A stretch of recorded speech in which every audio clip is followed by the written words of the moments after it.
She accepted, of course, because what else could she do when faced with the opportunity to practice medicine again, to use the skills she'd trained for years to develop? That first shift in the medical wing revealed even more impossible truths about American abundance. The supply closets held more medications than her entire field unit had possessed during 6 months of operation. Antibiotics sat on shelves in quantities that made her dizzy. Morphine for pain management wasn't rationed by the drop, but available whenever patients needed it. Surgical instruments gleamed in their sterilized trays, and the X-ray machine that Captain Reynolds had mentioned turned out to be newer and more sophisticated than the single broken unit Greta had encountered during her entire medical career in Germany. Working alongside Dr. Mitchell and the American nurses, Greta found herself treated not just with professional courtesy, but with genuine respect for her knowledge and skills. When she suggested an alternative approach to treating a patient's infection, Dr. Mitchell listened carefully and implemented her recommendation. When she asked questions about American medical protocols, the nurses answered thoroughly, even pulling out textbooks to show her the latest research and techniques. Nobody questioned whether sharing this information with a German prisoner might somehow aid the enemy. Nobody suggested that medical knowledge should be hoarded rather than shared. The most jarring moment came when they brought in a German prisoner from another barracks, a young man with an infected wound that had been neglected too long. Dr. Mitchell treated him with exactly the same care he showed American patients, using precious antibiotics without hesitation, changing dressings with his own hands rather than delegating the dirty work to subordinates. When Greta expressed surprise at this, one of the American nurses, a woman named Patricia, looked genuinely confused by the question. "He's a patient who needs help," she said simply, as if that explained everything, as if nationality became irrelevant the moment someone was suffering. The days began to blur together in a rhythm of medical work, surprisingly good meals, and evening conversations with the other German women, who were slowly adjusting to their new circumstances. Captain Reynolds continued her campaign of small kindnesses that seemed designed to undermine every assumption they'd brought with them from Germany. When elderly Frau Weber complained about joint pain, the captain personally arranged for heated compresses and regular doses of aspirin. When young Klaus from the men's barracks mentioned missing his mother's cooking, she somehow procured ingredients for him to prepare traditional German dishes in the camp kitchen, filling the air with smells that brought tears to the eyes of prisoners who hadn't tasted home in months. Liesel insisted it was all manipulation, psychological warfare designed to make them compliant and grateful, but her arguments grew weaker as the weeks passed. Even she couldn't explain away the conversation Greta overheard between 2 American nurses during her 3rd week in the medical wing. Patricia was talking about her plans for the evening, mentioning that her shift would end soon, and she looked forward to going home to the apartment she shared with another nurse. They were planning to see a picture show, something light and entertaining to help them relax after a long day of work. Greta interrupted without meaning to, her curiosity overwhelming her manners. "You have an apartment?" she asked. "You choose where you live?" Patricia's confusion was evident. "Of course," she replied. "I rent a place in town with my friend Sarah. We both work here, but we live where we want." She paused, studying Greta's face. "How does it work in Germany? Don't nurses choose their own housing?" The question opened a chasm between their experiences that Greta struggled to explain. In Germany, women in medical service were assigned their positions and housing by officials who decided what served the state's needs best. Refusing an assignment meant disgrace, possibly imprisonment, certainly the end of any professional career. Greta thought of her sister's last letter, mentioning that their neighbour had been sent to work in an aircraft factory 3 cities away, separated from her children indefinitely because the war effort required her labour there. The concept of choosing your own work, your own living situation, your own daily life seemed almost impossibly luxurious. "We serve where we're needed most," Greta finally said, and the words felt hollow as soon as she spoke them. Patricia nodded politely, but her expression suggested she didn't really understand, couldn't imagine a system where personal choice mattered less than state directive. The gap between their worlds felt unbridgeable in that moment, and Greta excused herself to finish her shift, needing time alone to process what she'd learned about the fundamental differences in how their societies operated. That evening, she found herself walking the camp perimeter during the designated exercise hour, trying to organize her thoughts. Other German prisoners moved in small groups, their conversations no longer the angry, defiant exchanges of those first days, but quieter discussions about what they were experiencing, what it might mean for their understanding of the war and their place in it. The camp's atmosphere had shifted dramatically. Where suspicion and hostility had once dominated, now there was cautious engagement, even tentative friendships forming between prisoners and guards who shared cigarettes and practiced each other's languages during quiet moments. Near the fence, Liesl stood alone, staring out at the Louisiana countryside where lights from the nearby town of Ruston twinkled in the distance. Even here, in what should have been a remote backwater far from major cities, the Americans had brought their abundance of electric power, lighting up the night as if darkness were just an inconvenience to be eliminated rather than a fact of life to be endured. Greta joined her, and for a long moment they stood together in silence, both wrestling with thoughts too large and complicated for easy words.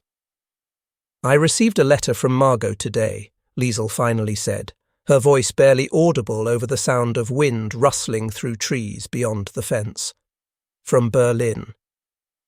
Greta waited, knowing that Liesl's friend Margot had been a faithful correspondent, her letters arriving with regularity that suggested the postal system still functioned, despite everything else falling apart at home. What Liesl said next, though, shattered another piece of the propaganda they'd been raised on.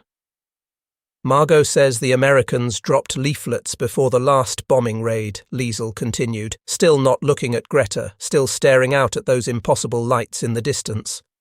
"Warnings, maps showing exactly which neighborhoods would be hit, which streets should be evacuated, how much time people had to get out." She finally turned, and her expression mixed confusion with something that might have been the beginning of hope, or maybe just the end of certainty. Why would they do that? Why warn their enemies that bombs are coming? The question hung between them like a living thing, demanding answers neither of them could provide. In the distance, an American guard made his rounds, nodding respectfully to the German prisoners he passed, treating them like human beings deserving of basic courtesy rather than dangerous enemies to be watched with suspicion. From the medical wing, Greta could hear Dr. Mitchell's voice as he explained a procedure to the night shift nurse, his tone patient and educational, sharing knowledge as freely at 10 in the evening as he did during regular working hours. Everything about Camp Ruston contradicted everything Greta had been taught about enemies and warfare, about strength and weakness, about what it meant to win or lose. Standing there under lights that never failed, she realized that the truth was somehow more terrifying than any propaganda because it suggested that choices existed where she'd been told only necessity could reign. If Americans could choose mercy over revenge, kindness over cruelty, abundance over hoarding, what did that say about the choices her own people had made? The mail call that came on a Tuesday morning in January brought news that made the theoretical questions concrete and personal. Sergeant Kowalski called out names from a thick stack of letters that had taken weeks to cross the Atlantic, fighting their way through war zones and disrupted postal routes to reach prisoners who had almost given up hope of hearing from home. When she called Greta's name, followed shortly by Liesl's, both women felt their hearts jump with anticipation mixed with dread. Letters from home had become complicated things, bringing news they both desperately wanted and feared to receive. Greta's letter came from her sister Marta in Hamburg, and opening it with trembling hands, she found 3 pages of careful handwriting that painted a picture so bleak it made her stomach clench with nausea. The electricity had been out for weeks, Marta wrote, and they were burning furniture for warmth when they could find any wood that hadn't already been scavenged by desperate neighbours. The hospital where Greta had worked before the war was closed completely now, its doors chained shut because there were no supplies, no staff, no medicine left to treat anyone. Herr Kellner, the kind old pharmacist who'd helped Greta with her medical studies, had died the previous month from an infection that penicillin could have cured easily, but there had been none available for civilians since autumn. The children in our building cry constantly from hunger, Marta's letter continued, and Greta could almost hear her sister's voice breaking as she wrote the words, "I've lost so much weight that Mother's old dresses hang on me like I'm a scarecrow in the garden. We're all just waiting, though I'm not sure anymore what we're waiting for." Victory seems like a word from another language now, something we used to understand but has lost all meaning. Looking up from this letter, Greta saw electric lights humming overhead without interruption, smelled bread baking in the camp kitchen where American cooks prepared meals with ingredients they didn't have to ration, watched American medical staff discussing whether they had enough supplies for the week ahead, not whether they had any supplies at all. The contrast felt obscene, almost physically painful, and she had to sit down before her legs gave out beneath her. Across the common area, Liesel had gone completely pale over her own letter, her hands shaking so violently the single sheet of paper rattled like leaves in a storm. Greta moved to sit beside her, concerned by the younger woman's obvious distress. Liesel's voice came out as barely a whisper when she finally spoke, and what she said made Greta understand that some revelations cut deeper than mere material hardship. "My neighborhood in Berlin was bombed last month," Liesel said, her eyes fixed on the letter as if she couldn't bear to look away from the words, couldn't let them become less real by turning her attention elsewhere. "Margot says the Americans dropped leaflets 3 days before, warnings and maps showing exactly which blocks would be hit. Most people evacuated in time." She paused, swallowing hard. "But then Margot says something I don't understand. She says the Americans also dropped medical supplies after the bombing, bandages, morphine, even food for the survivors. American medics worked alongside our doctors in the rubble, treating anyone who needed help without asking whether they were military or civilian, whether they'd supported the war or opposed it." Liesel finally looked up at Greta, her face twisted with confusion and pain that went beyond anything physical. "What kind of enemy does that?" she asked. "What kind of enemy warns you that bombs are coming and then helps you recover from them? My father always said Americans were weak, that their softness would be their downfall, but what if their kindness is actually a kind of strength we never understood?" Around the common area, other prisoners were reading their own letters from home, and similar scenes were playing out across the room. Women reading about destroyed cities and dead relatives and desperate shortages while sitting in a place where abundance seemed as natural and unremarkable as breathing, where electric lights and hot food and medical care were simply expected parts of daily life rather than impossible luxuries to dream about. That evening, Captain Reynolds made an announcement that would have been unthinkable just weeks earlier. She had arranged for them to have access to radio broadcasts from multiple sources, not just American news reports, but German broadcasts, British coverage, even Swiss neutral stations that reported on the war's progress without obvious propaganda from either side. The women could choose what they wanted to hear, when they wanted to hear it, how much they wanted to listen to. Truth wasn't something to be rationed or controlled, Captain Reynolds explained. They had a right to know what was happening in their homeland, to hear multiple perspectives and draw their own conclusions. The first broadcast they chose came from German radio, a familiar voice that brought a wave of homesickness even as it delivered increasingly desperate rhetoric about final victories and miracle weapons that would turn the tide of war. The announcer spoke with absolute certainty about German armies advancing, American cities in ruins, enemy forces on the brink of collapse. But sitting in their comfortable barracks, surrounded by undeniable evidence of American prosperity and organizational capacity, the promises sounded hollow, the certainty felt forced, and the gap between what they heard and what they experienced became impossible to ignore. When they switched to the BBC broadcast from London, the reports painted a different picture entirely.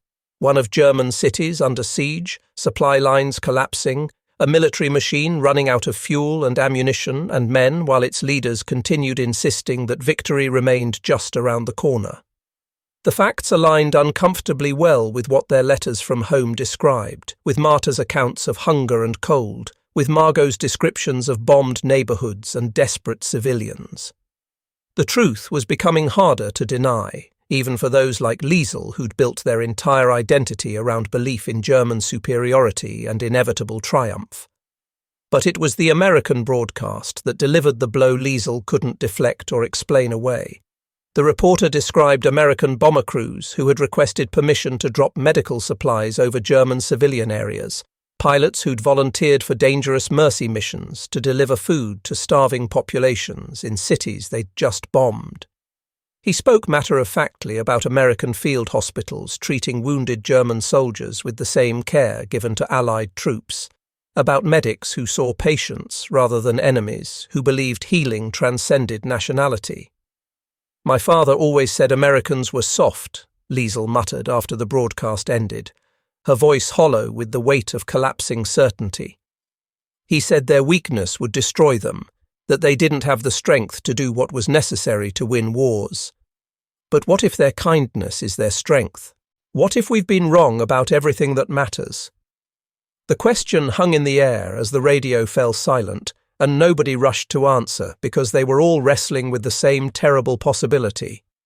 If they'd been wrong about American weakness, if they'd been wrong about the necessity of cruelty, if they'd been wrong about what strength actually meant, then what else had they been wrong about? What other lies had they been told? Had they told themselves? Had they chosen to believe because the alternative was too frightening to contemplate? That night, Greta lay on her clean sheets under electric lights that never flickered or failed, thinking about the letter still clutched in her hand. Marta had ended with a line that kept echoing in her mind, refusing to be silenced or forgotten. "I dream of electric lights and hot food," her sister had written. "I dream of doctors who have enough medicine to heal everyone who needs it. Do such places really exist, or are they only in fairy tales we tell children to give them hope?" Greta looked around the barracks where German prisoners slept peacefully, their stomachs full, their wounds treated, their dignity intact despite being captured enemies of the country providing their care. Such places did exist. She was living in one. But if this was possible, if abundance and mercy could coexist with strength and security, then everything she'd been told about necessity and sacrifice and the harsh realities of war might have been lies designed to justify choices that could have been different, should have been different. The thought terrified her more than any battlefield ever had, because it meant that suffering might not have been inevitable, that cruelty might have been chosen rather than forced, that the world she'd helped create through her service and compliance might have been built on foundations of deliberate evil rather than tragic necessity. Lying there in the Louisiana darkness, listening to the quiet breathing of women who were all facing similar realizations, Greta felt something fundamental shift inside her understanding of the world and her place in it. The letter that arrived on a cold February morning, when ice coated the camp windows and made walking treacherous across the compound, brought news that would shatter Liesel's remaining certainties completely. Sergeant Kowalski called her name with unusual gentleness, as if she somehow knew what the thin envelope contained, as if she'd already read the words that would break the young woman who'd held so fiercely to her father's teachings and her belief in everything he represented. Liesel accepted the letter with the same careful composure she'd maintained for weeks, but Greta noticed her hands trembling as she broke the seal. She read it once, silently, then again, her face cycling through confusion and disbelief before settling into a grief so profound that it seemed to hollow her out from within. The letter fluttered from her fingers like a dying bird, and she stood frozen in the middle of the common area while conversations continued around her, while the world kept moving, despite the fact that hers had just stopped completely. Greta retrieved the letter and read it quickly, the news brutal in its simplicity. Colonel Heinrich Weber, Liesel's beloved father, had been executed as a traitor to the cause he'd served faithfully for decades. Not for opposing the regime, not for questioning orders, but for failing to oppose the July 20th conspirators quickly enough when they'd attempted their failed coup. He'd died defending the system that ultimately consumed him, shot by his own side for insufficient loyalty to a leader who demanded absolute devotion and destroyed anyone who offered anything less than total submission. The collapse that followed was so complete that it frightened everyone who witnessed it. Liesl stopped eating, stopped speaking, stopped acknowledging the world around her in any meaningful way. She lay on her cot, staring at the ceiling, tears streaming silently down her face for hours at a time, while the other women tried desperately to reach her, to offer comfort, to somehow bridge the gap between the person she'd been and the person she was becoming. When Captain Reynolds tried to speak with her, Liesl turned toward the wall.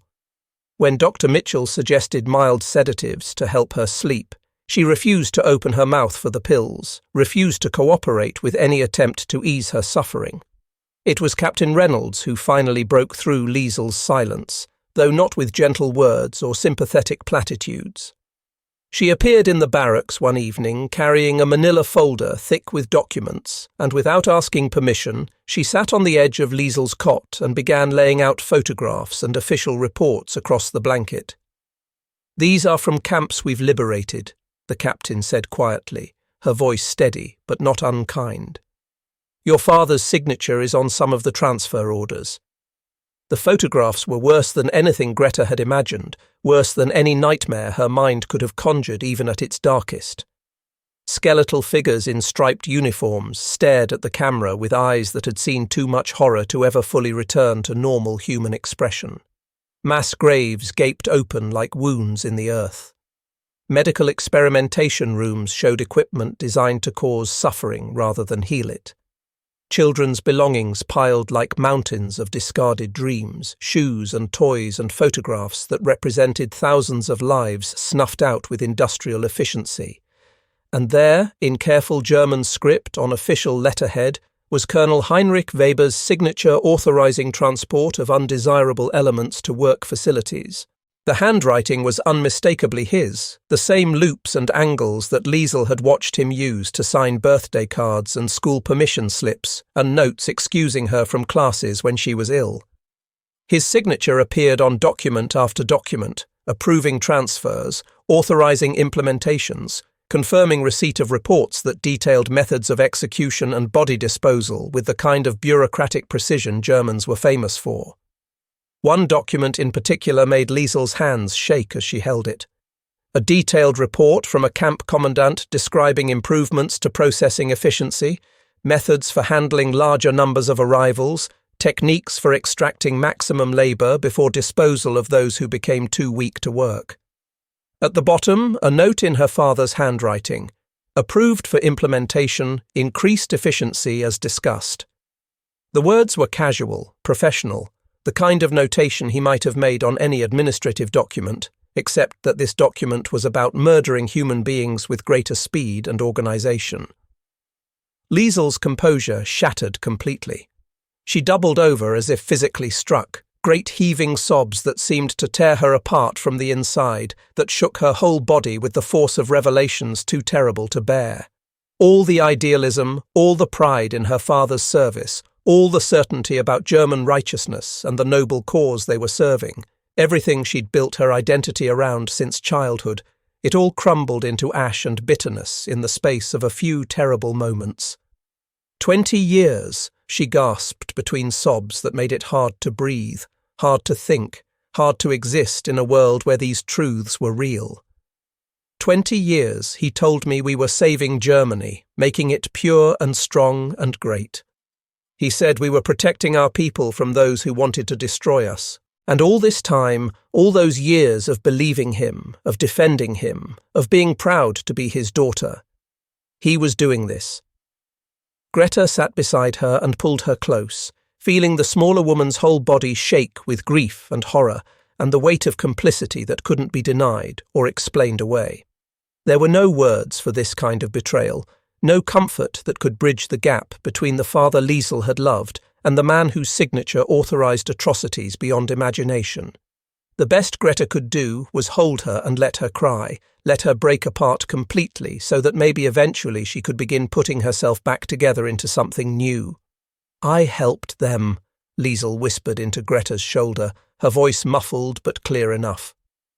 "All those rallies I attended and applauded, all those speeches about racial purity and national greatness, every time I turned away when neighbours disappeared, every time I repeated what they told me about inferior races deserving their fate, every time I chose not to question or doubt or wonder if maybe we were wrong, I helped them do this. I helped my father do this." The weight of complicity settled over the barracks like a suffocating blanket that made it hard to breathe, hard to think about anything except the terrible recognition that they had all been part of something monstrous. Even those who hadn't known the full scope of the horror, even those who'd believed they were serving something noble, they'd all participated in the machinery that made the camps possible. They'd all chosen belief over doubt, loyalty over questioning, comfort over conscience. For 3 days, Liesl refused to leave her bunk. She turned away food and water, rejected Dr. Mitchell's gentle attempts at medical care, seemed determined to punish herself through starvation and isolation for sins she'd only just discovered she'd committed. Greta began to fear they might lose her entirely, that the shock of truth might prove more destructive than any battlefield wound, that knowledge might kill where ignorance had allowed her to survive. But on the 4th day, something unexpected happened that pulled Liesl back from wherever dark place she'd retreated to. Anna Richter went into premature labour, her body deciding that 7 months was long enough despite medical opinion that the baby needed more time. The camp hospital sprang into immediate action with Dr. Mitchell leading the emergency delivery, while American nurses worked alongside German women who'd been trained as midwives or medical assistants, everyone focused on the single goal of saving both mother and child. Greta was assisting with the birth, monitoring Anna's vital signs and offering encouragement in German when English words didn't seem sufficient, when she noticed Liesl standing in the doorway of the medical wing. The younger woman looked like a ghost, still pale and hollow-eyed from days without food, but somehow present again, somehow connected to the world in a way she hadn't been since receiving that terrible letter about her father's execution. Without being asked, without being invited, Liesl stepped forward and took Anna's hand, murmuring words of encouragement in soft German that helped the labouring woman focus through contractions that came faster and harder as the hours passed. When the baby finally emerged after a delivery that seemed to last forever but probably only took a few hours, a tiny perfect girl with powerful lungs that announced her arrival with impressive volume, Liesl was the first to hold her after the medical team finished their initial examination and cleaning. In that moment, cradling new life in her arms, while surrounded by American and German hands working together to preserve it, something shifted in Liesl's devastated expression. The grief didn't disappear, the horror didn't fade, but something else appeared alongside it, something that might have been the beginning of hope, or at least the possibility of moving forward.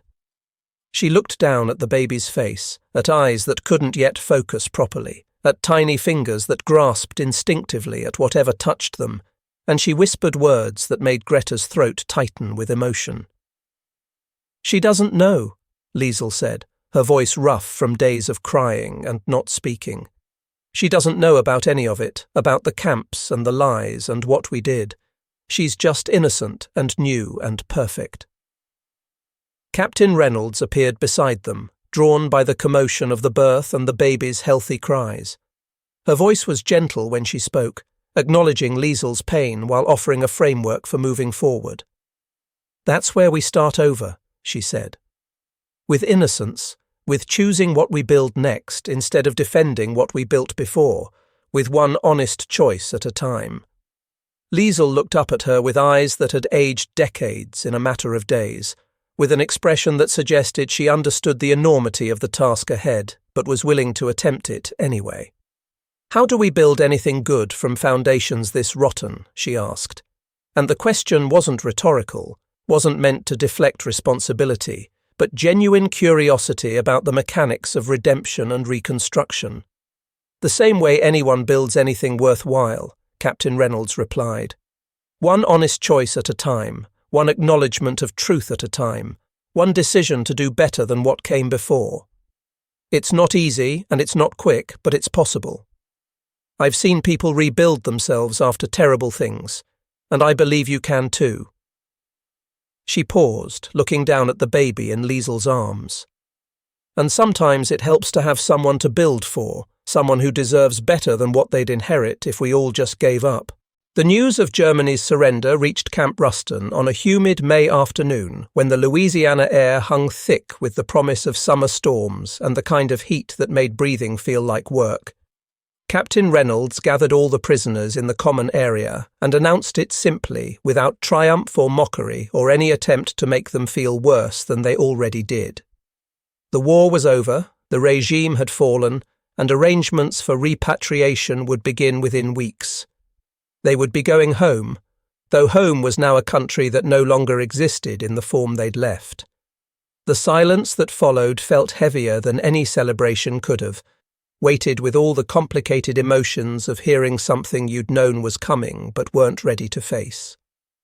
These women had spent months watching their entire worldview collapse piece by piece, revelation by revelation, but hearing it declared officially finished, hearing that everything they'd once served no longer existed in any meaningful form, brought a grief that surprised them all with its intensity. Even knowing what they now knew about the camps, the lies, the systematic cruelty that had characterized the regime they'd served, there was still mourning for the country they'd thought they were defending. Greta found herself crying for reasons she couldn't fully explain or articulate. Relief, certainly, that the killing was finally over, that no more young men would die in battles that couldn't be won. But also loss for the young woman she'd been when the war started, for the innocent belief in duty and honour, for the certainty that medical service meant serving something noble and worthwhile. That version of herself felt as dead as the regime itself, and mourning her felt necessary, even if it also felt somehow wrong. "What's left for us now?" Anna asked during the long evening that followed the announcement, little Giselle sleeping peacefully in her arms, innocent of all the turmoil swirling around her birth and the world she'd entered. "The Germany we'll return to isn't the Germany we left. Everything familiar is gone, destroyed or revealed to be lies. How do we go back to a place that doesn't exist anymore?" It was Liesel who answered, her voice still fragile, but carrying a new determination that hadn't been there before her collapse and slow recovery. "Then we make it something different," she said, "something better than what came before. We can't change what was done, can't undo the horror or bring back the dead, but we can choose what comes next. We can build something that doesn't require lies to sustain it, that doesn't need enemies to define itself, that sees strength in kindness rather than cruelty." Over the following days, as the reality of return settled over them and arrangements began for the complex logistics of sending thousands of prisoners back across an ocean to a shattered continent, the women began making choices that would have seemed impossible months earlier. Some, like Anna, planned to return to their hometowns and rebuild what they could from literal and figurative ashes, to resurrect medical practices and businesses and community connections from the rubble of bombed cities. Others spoke tentatively of staying in America if they could get permission, of starting entirely new lives in a country that had shown them mercy when it could have chosen revenge. But it was Captain Reynolds who provided the framework that would guide Greta's final decision about where to go and what to do with the knowledge and experience she'd gained during her months in captivity. The captain appeared in the medical wing one afternoon carrying a leather satchel and wearing an expression of carefully controlled emotion that suggested whatever she was about to say mattered deeply to her. "My brother wrote me a letter before he died at Normandy," she began without preamble, without the kind of gentle lead-in that might have softened the impact of her words. "He described German medics who helped wounded Americans during a temporary ceasefire. Soldiers who could have been killed as enemy combatants but chose to be healers instead, to see patients rather than enemies." She paused, taking a breath before continuing. "He said those moments taught him something important about people being complicated but kindness being simple, about countries being just stories we tell ourselves, but mercy being real and tangible and powerful. She opened the satchel and pulled out a stack of medical journals, American publications on surgical techniques and pharmaceutical advances and hospital administration, research and documentation, and step-by-step guides for everything Greta had learned during her time working in the camp medical wing. "These are for you," Captain Reynolds said, placing them on the examination table between them. "Documentation of everything you've experienced here, plus techniques we've developed during the war, not as propaganda, but as proof that former enemies can choose to heal instead of harm." Greta touched the cover of the top journal with trembling fingers, almost afraid that it might disappear if she pressed too hard, that this gift might be revealed as another test or trick. Inside were detailed surgical procedures with photographs showing each step, illustrations of advanced medical equipment with explanations of how to build and maintain it, comprehensive guides for setting up trauma units and managing supply chains under difficult conditions. Everything Hamburg's bombed-out medical system would need to rebuild itself properly, to create facilities that could actually help people instead of just warehousing the sick and injured while supplies ran out. "Why are you giving me this?" Greta asked, her voice barely above a whisper. "Why would you share this knowledge with someone who was your enemy just months ago?" Captain Reynolds was quiet for a long moment, considering her answer carefully. "Because you've seen what's possible now," she finally said. "You've seen that abundance and mercy can coexist with strength and security, that healing doesn't have to be rationed like ammunition or hoarded like treasure." She paused, her voice growing softer and somehow more intense. "And because I think you're someone who'll use this knowledge to build something good from the ruins, to create something better than what existed before." The repatriation ship was scheduled to leave from New Orleans in 2 weeks, and as that date approached, the camp took on a bittersweet atmosphere of endings and beginnings all tangled together. Liesel had made her choice to stay in America if she could get the necessary permissions, planning to train as a nurse and use her experience with trauma and loss to help other refugees adapt to their new lives. Anna would return to Bavaria with little Giselle, determined to rebuild her family's small medical practice and raise her daughter in a Germany that might finally be free to become something better than what it had been. And Greta would return to Hamburg carrying a suitcase full of medical journals and a letter of recommendation from Captain Reynolds that would open doors she'd never imagined possible. The letter was extraordinary in its generosity, describing Greta's medical skills and work ethic in terms that made her sound like a colleague rather than a former enemy, offering assistance with establishing international medical collaborations and suggesting specific American doctors who might be willing to correspond and share knowledge.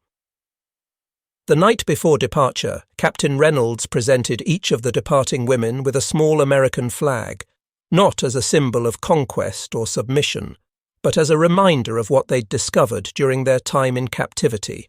"This isn't about becoming American," she explained to the group gathered in the common area one final time. "It's about carrying forward what we've learned together about treating former enemies like future friends, about choosing mercy over revenge, about building abundance instead of accepting scarcity as inevitable." Standing on the deck of the repatriation ship as it pulled away from New Orleans harbor, Greta watched the electric lights of the city stretch endlessly into the distance, just as they had on that first impossible night when she'd stepped off the train at Camp Ruston and discovered that everything she'd been told was a lie. But now she understood what those lights represented beyond mere American prosperity. They were proof that human beings could choose to illuminate darkness instead of contributing to it, that societies could organize around abundance and kindness instead of scarcity and cruelty. In her suitcase lay medical journals that would help rebuild Hamburg's hospitals and train a new generation of doctors in modern techniques. In her pocket was a letter of recommendation that would open doors to international collaboration and knowledge sharing. But in her heart she carried something more valuable than either physical artifact, the knowledge that enemies could become healers, that mercy was a form of strength rather than weakness, that even from the ashes of the worst human cruelty, imaginable people could choose to build something beautiful and life-affirming. The lights of America faded behind them as the ship moved out into deeper waters, heading toward a Europe still smoking from years of destruction, still counting its dead, still trying to comprehend the full scope of horror that had been perpetrated in the name of racial purity and national greatness. Greta stood at the railing and whispered into the Atlantic wind, her words meant for herself, but also for Marta waiting in Hamburg, for all the people who'd suffered while she lived in comfortable captivity. "Now I know what's possible," she said. "Now I know that another way exists, that we don't have to accept cruelty as necessary or suffering as inevitable. And I'm going to spend the rest of my life building toward that possibility, one patient at a time, one honest choice at a time, until the lights never go out again."